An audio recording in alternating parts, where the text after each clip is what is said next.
everyone, and welcome back to the channel. We are back with our MLB The Show 24 tier list. Maybe trying to make World Series last minute before the new content drop this week. We're just trying to build the best team for right now. I'm going to go through and rank the best cards at every position in Diamond Dynasty. You're probably going to wonder why some cards are missing on these tier lists. For most of the positions, I had to take the previous F tier and just yoink them out of the list. So if there's a lower overall card that you don't see on the list, probably a chance it didn't make the cut. And yes, I am ranking these cards mostly for Hall of Fame ranked seasons, not taking into account captain boosts. Let's talk about our catchers. On our lower end of the list, nothing has really changed here. We haven't gotten too many good lower overall catcher options, but we have some shifting on the B, A, and S tier. This is the tier of catcher that I recommend actually using. Players in the B tier are a little bit platoon heavy, like Cal Raleigh, Gary Sanchez, Yanir Diaz, but definitely could have some play if you really like their swings.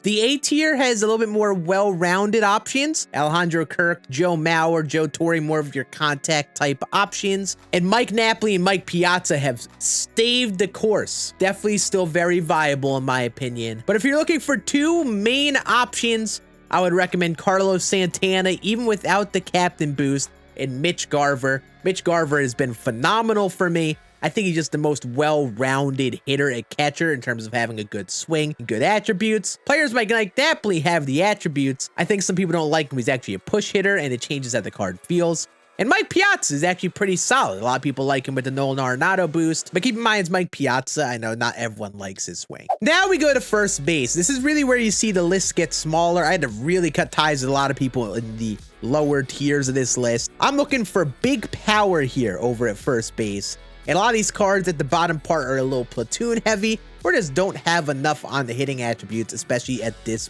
point in the game. You'll even see some recently released cards be stuck in the C tier. Guys like Pete Alonso just don't have enough contact to really be that viable for Hall of Fame. He's just gonna whiff the ball way too much. We get to the B tier, and if you're looking for some good starter options that are pretty well-rounded versus both sides, I'd recommend Nolan Jones, Paul Konerko, Dominic Smith. All very solid hitters versus both sides and just have enough defense for first base. You really don't need to worry about that too much. But as we get to our A and S tier, these are the guys I would definitely recommend using. Nico Goodrum, Monty Irvin, Carlos Santana, Cody Bellinger. Probably have more value at other positions. At this point in the game, if you've been grinding, you probably are getting close to the 99 overalls, whether it's in the season XP reward path or in the season collections. George Brett definitely would be a top couple first baseman. If you have extra stubs, I highly recommend Nick Castellanos. Just one of the best pure hitters in the game right now.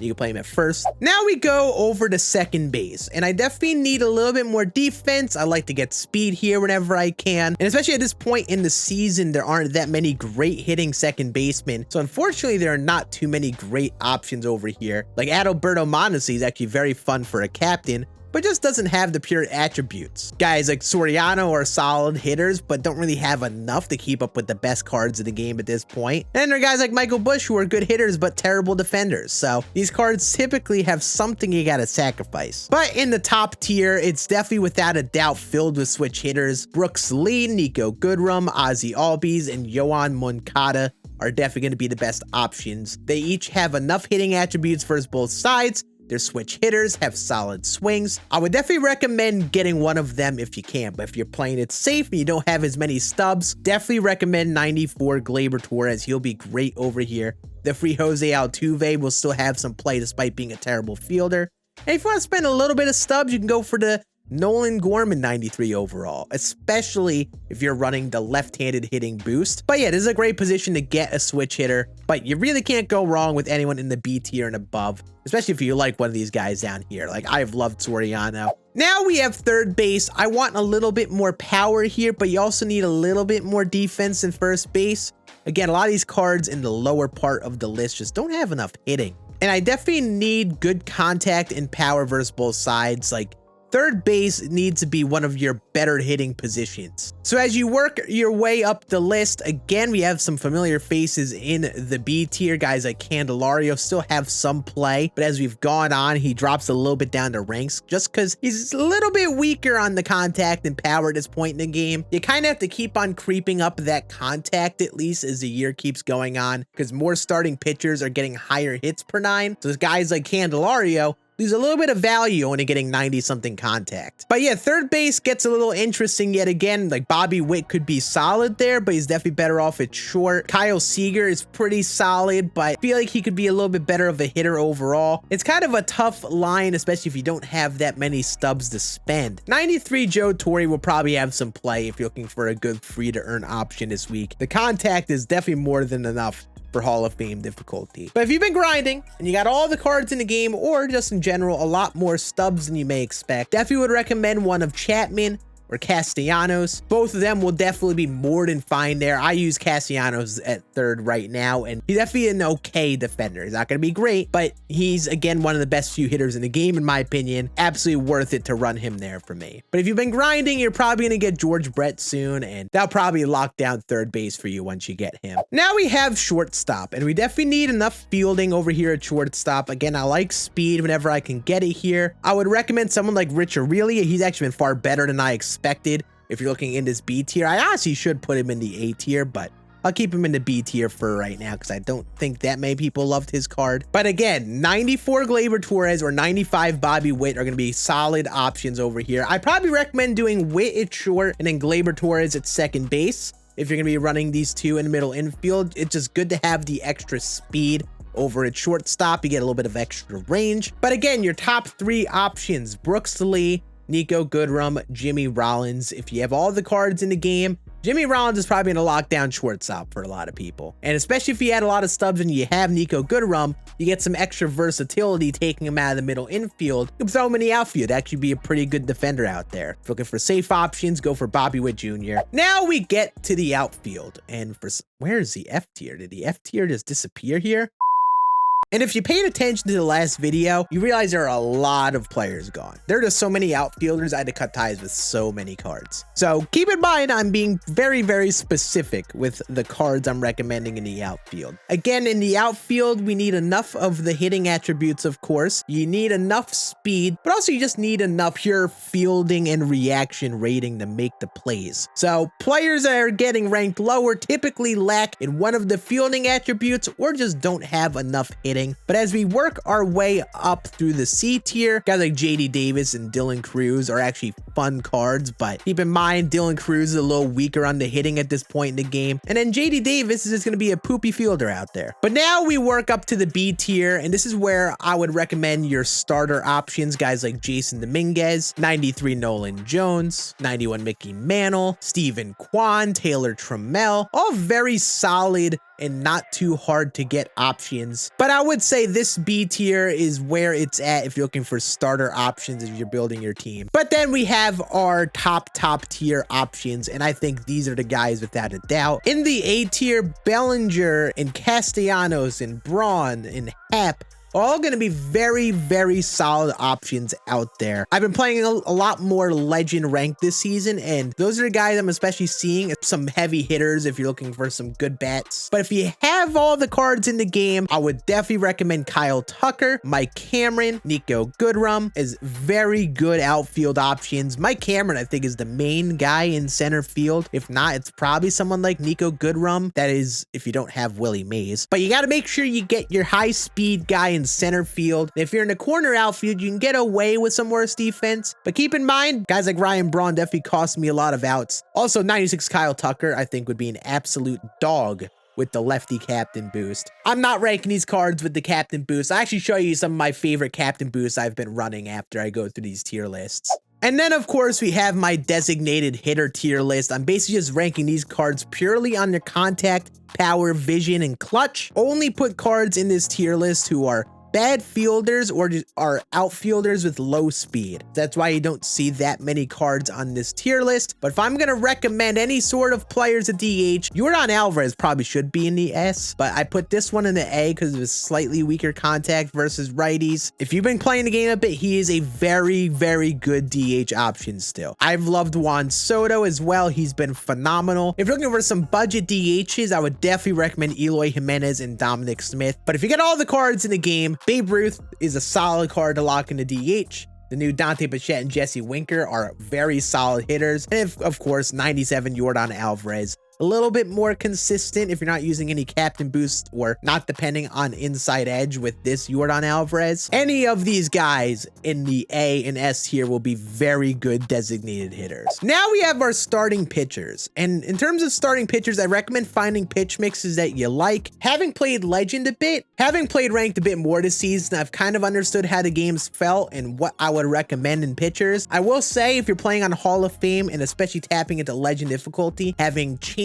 and sliders, in my opinion, are incredibly valuable. If you play, you might notice that the game shrinks the PCI on down and away sliders and changeups. And on Legend difficulty especially, it's to the point where it's almost broken. Very valuable to have those pitches, especially playing against good players. So as we work our way through the tier list, there are a lot of middle tier pitchers, but I feel like especially now as we're getting closer to 99 overalls coming on Friday, you got to have enough hits per 9 and Ks per 9 in your starting pitcher. You got to have your opponent's PCI small enough. So a lot of these guys guys like John Donaldson have all the stuff in the world, but since he's been used a lot this year and is a little weaker on those hits per 9, that PCI is going to be a bit bigger against him. So that's the only reason some cards like him are in the lower tier. But in this B tier, you'll probably be tapping into your 4 or 5 starters at this point in the game. Chase Dollander is actually a very solid pitcher from what I have seen. Noah Schultz is funky, but not for everyone.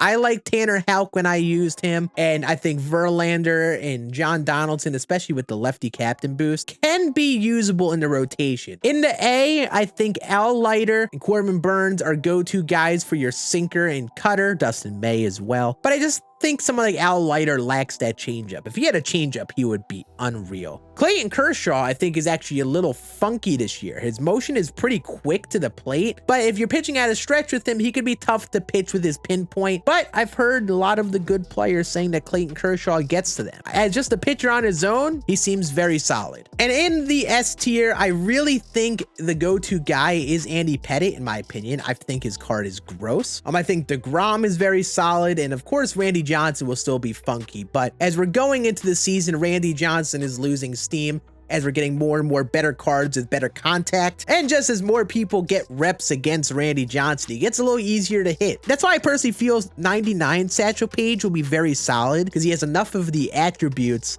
and people haven't faced Satchel Paige that much. So I feel like he'll have some play, but I have not been able to test him much yet. And then finally, we have the bullpen. And I feel like what I've learned this year, bullpen is really tough. Even when you have an all-diamond bullpen, I don't have that many relievers that I really love so far. I feel like I really rely on starting pitching and carrying them into games, but you still got to have these options just in case. I think you could definitely get away with some of these guys in the B tier. I've had fun with Andres Munoz and Dennis Eckersley myself, but they are definitely far from perfect and probably a little tougher to pitch with, especially with Munoz is only 90-something hits per 9. But you probably have some of these guys in your bullpen in the B and the C tier. But I think our best relievers, without a doubt, are Adam Ottavino and Hobie Milner. Both a little funky enough with enough on the pitch mix. I've heard Reed Guerra is good, but I honestly haven't faced him yet. He's probably somewhere in the S and the A tier for sure. But I definitely think you need Rob Dibble, and I think Raleigh Fingers is definitely worth running in that pen if you've been playing a bit. Guys like Jorge Lopez, Kendall Graveman, Ryan Barucki also have some good play in the A tier here. And before I wrap up, I want to talk about these captains, because at this point in season 1, captains are a really viable play if you have some of them. I've been playing on Legend Ranked and I face them very, very often. So I want to show you some examples of how I'm using them. This is my God squad, as I would call it. And as you see, I like Kershaw as a pitcher.